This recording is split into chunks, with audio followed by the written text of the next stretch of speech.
Nuestro tema ahora es diabetes monogénicas. La mayoría de las diabetes se generan por la participación de múltiples factores para condicionar un valor elevado anormal de la concentración de azúcar, que es la glucosa, en la sangre. Las dos formas más habituales las identifican como de tipo 1, que son insulino dependientes, y la de tipo 2, que son llamadas como insulino resistentes. La diabetes tipo 1 se caracteriza por la destrucción de las células beta pancreáticas, que son las productoras de insulina.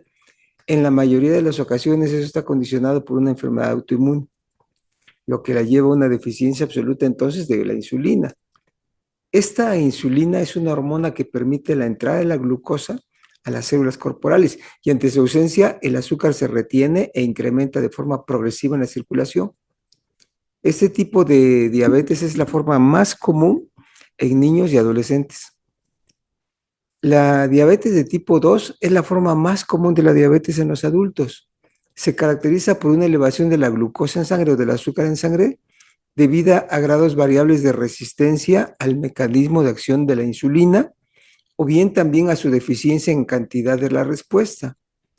Su prevalencia se relaciona de forma directa con el sobrepeso y la obesidad. Como tratamientos convenientes, se establece el aporte de insulina entonces en dosis adecuada para la de tipo 1, mientras que la de tipo 2 justifica medidas específicas para evitar el exceso de aporte de glucosa al organismo mediante medicamentos, medidas dietéticas o también con la realización de ejercicios. En la medida del avance de los conocimientos médicos y del estudio de la información genética a través del genoma, se establece una progresión de los conocimientos también en esta enfermedad, que permiten así establecer una diversificación adicional a las formas ya referidas de la diabetes. Ya desde mediados del siglo pasado se hacía una descripción, una forma particular de la diabetes con inicio antes de la etapa adulta, que se le llamaba como MODY, por sus siglas en inglés, que corresponde a alteraciones específicas de genes particulares capaces de producir en consecuencia una elevación de la glucosa en etapas tempranas de la vida. Por lo que a este grupo de diabetes se le conoce actualmente como diabetes monogénicas. Los genes son material hereditario que tiene la información específica celular para poder llevar a cabo algún proceso bioquímico funcional adecuado. En esta diabetes monogénica, los genes identificados son los que participan en la regulación de los niveles de glucosa en sangre y el propio gen de la insulina.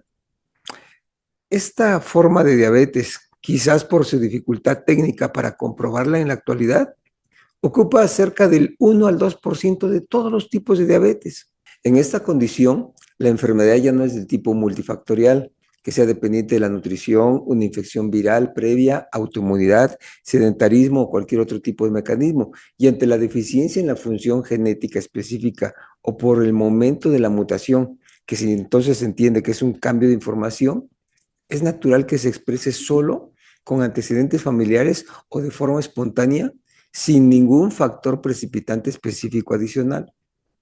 Actualmente, ante el desconocimiento de las características de esta variante, es posible que algunos niños o adolescentes con elevación en sus niveles de glucosa se les catalogue en cualquiera de los dos tipos más conocidos de la diabetes, pero al realizar sus estudios correspondientes, obviamente no tendrán las características asociadas y también la respuesta a sus tratamientos habituales no tendrá también el resultado favorable. Entonces, para sospecharse en esta forma, que puede ser portador de una diabetes monogénica. Hasta el momento se han identificado mutaciones que en al menos 14 o hasta 40 genes diferentes que causan la diabetes mellitus de tipo MODY, describiéndose en diferentes poblaciones a tres tipos como las más comunes: HNF1A, HNF4A y GCK. Esto es importante puesto que el estándar para el diagnóstico de este tipo de diabetes es con la identificación de la variante genética por medio de la secuenciación directa de los genes, que llega a tener una sensibilidad del 99%.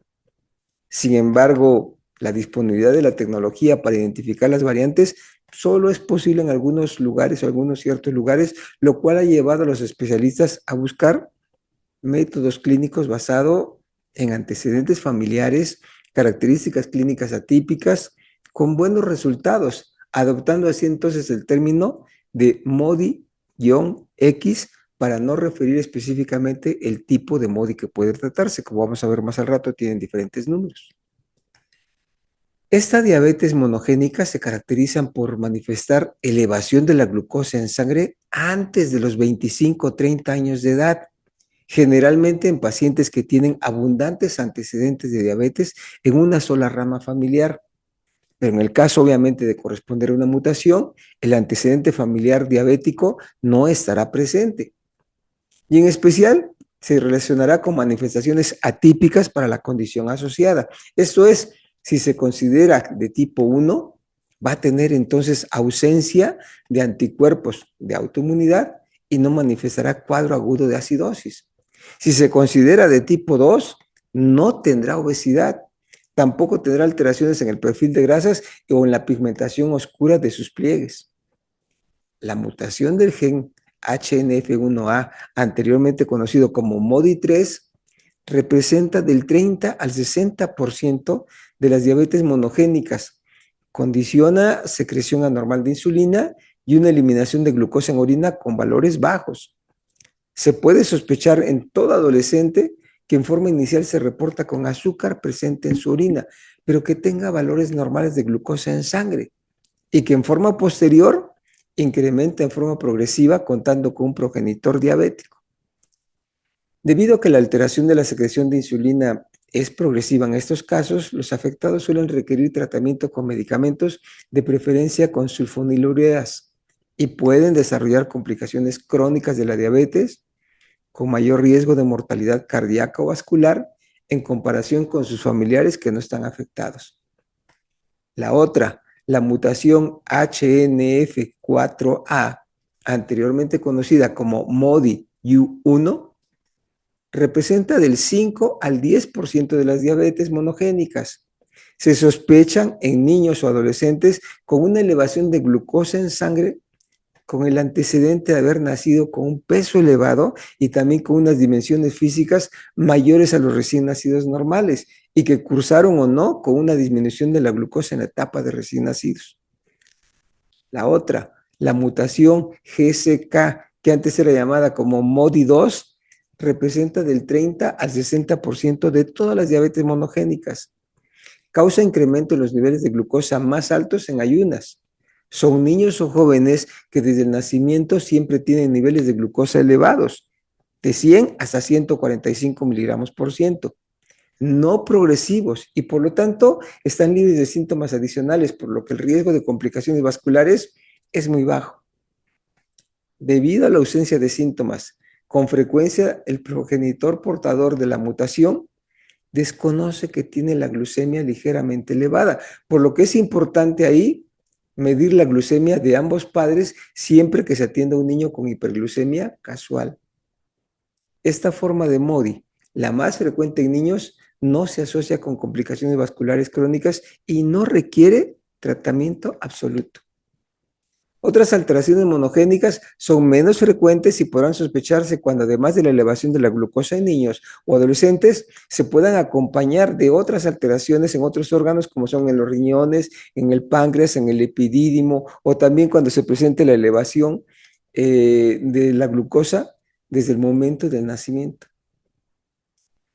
Lamentablemente, para confirmar estas enfermedades se requiere de tecnología no disponible aún en centros especializados, pero el detectar a un paciente recién nacido o un niño o adolescente con elevación de su glucosa en sangre justifica ser valorado por el especialista en endocrinología pediátrica para que se realicen las pruebas especiales que puedan orientar hacia el tipo de afección específica y de acuerdo a ese planteamiento poder establecer entonces el manejo correspondiente o bien considerar su buen pronóstico si corresponde a esa condición específica.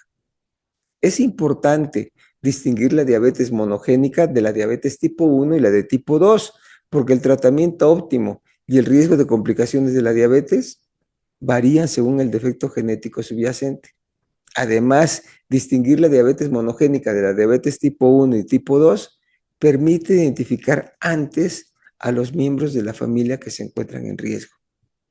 Bien, esperemos que el tema, si les gusta, Lo pueden ustedes compartir a través de sus redes sociales con familiares o amigos compartiendo este enlace.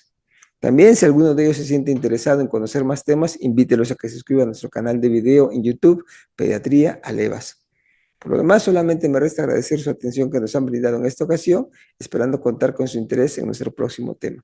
Hasta luego, muchas gracias.